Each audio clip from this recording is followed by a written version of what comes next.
Alright, hopefully a quick response video to Nick the Mire Mystic from this channel.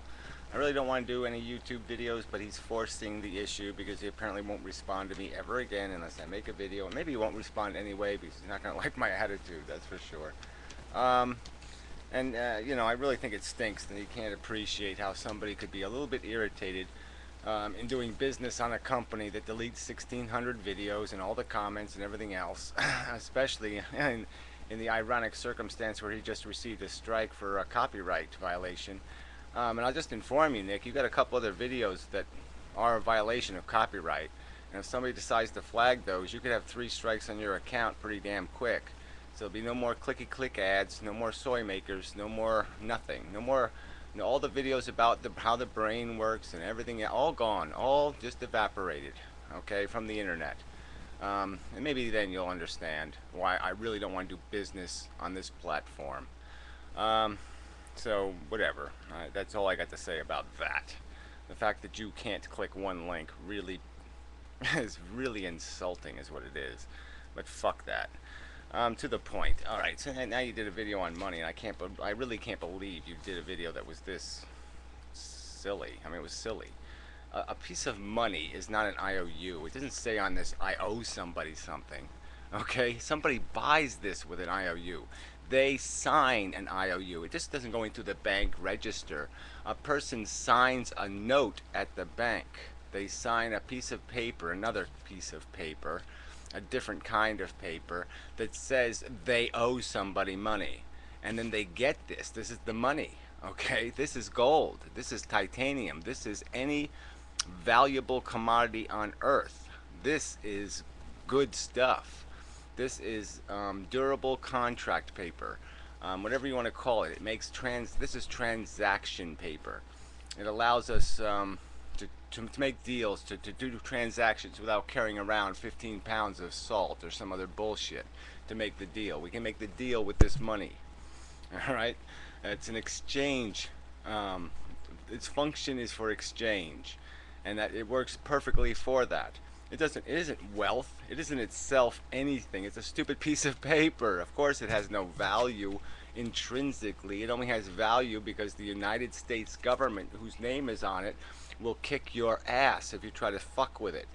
Or you try to fuck with somebody making a deal with it. Okay, the government guarantees it.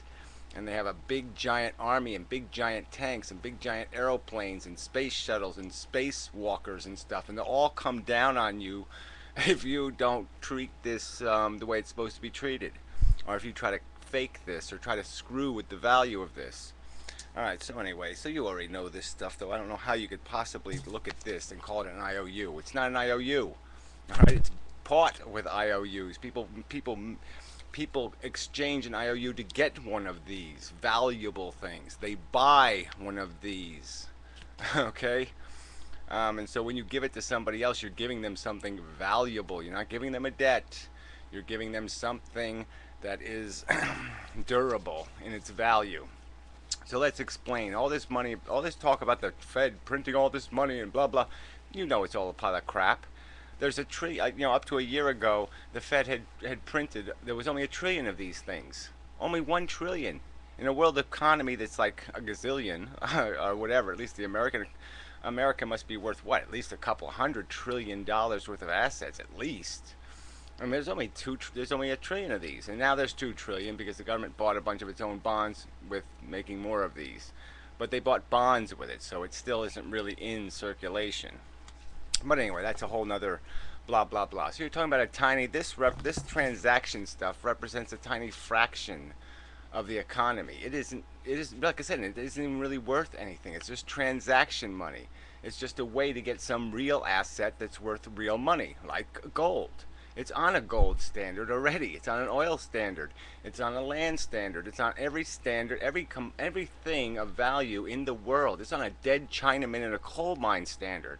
It's on every standard right now. We don't need a standard because it's already on a standard. So anyway, so look, you just have to understand this is just transaction crap. It doesn't mean anything. So anyway, getting back to my video that I wanted you to see, the important one. That recognizes where the fucking flaw in this whole economy thing is. And it has nothing to do with this debt crap. Not a bit. Not a single lousy thing to do with debt. It has to do with wealth. It has to do with interest on ownership, which creates in the long term a consolidation of ownership. So if the rich people, if the money holders didn't lend the money, what would they do with the money? It would have to go into something. They'd have to buy a commodity with it. They'd have to buy a stock with it. And what happens then? Then the stock inflates in value. Then the real estate inflates in value because they are buyers now directly. All debt is a way of doing the same thing, consuming, but consuming through some other mechanism, allowing some poor person to do the consuming, where they can actually make a profit on their consuming, some more interest, some more free money on their money, um, and they can control the risk, and they don't have to do any of the thinking. They don't have to go out and figure out whether that's a good house to buy or that's a good house to buy. They can just let the consumer do it. They'll get a guaranteed return on their money, and they'll be happy with that. So that's all debt is. But if the government didn't borrow money, and if poor people didn't borrow money, it wouldn't matter. The bubbles still would be created because the surplus wealth would still have to go somewhere. It would still have to be able to acquire tangible collateral. The banks would still want to collateralize their assets. Anybody who held any paper that said they owned something, they'd make sure that that paper was real, that they actually did own something. So that would still exist. There would be people that would still own all the property. There would still be people owning all the businesses, and they'd still own all that shit at the same value it is now.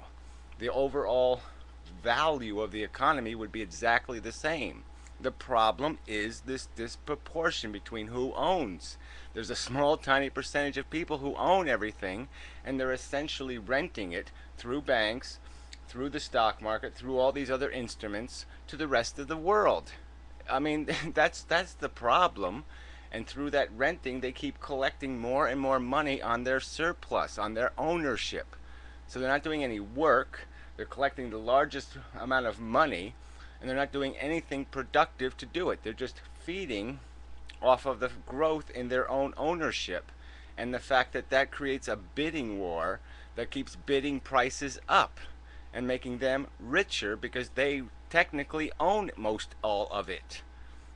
So, when the houses went up on all those mortgages, they were making money. All of it. You can look at every level of the economy. They just keep gleaning more profit than the workers can create wealth through work. So they're making more money on wealth, on ownership, than workers can produce through work.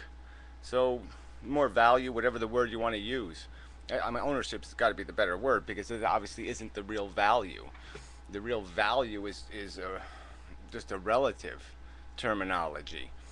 But the real problem is that now a tiny percentage of people own everything, and the rest of the people are going to be renting from them, and it's going to be worse and worse with deflation.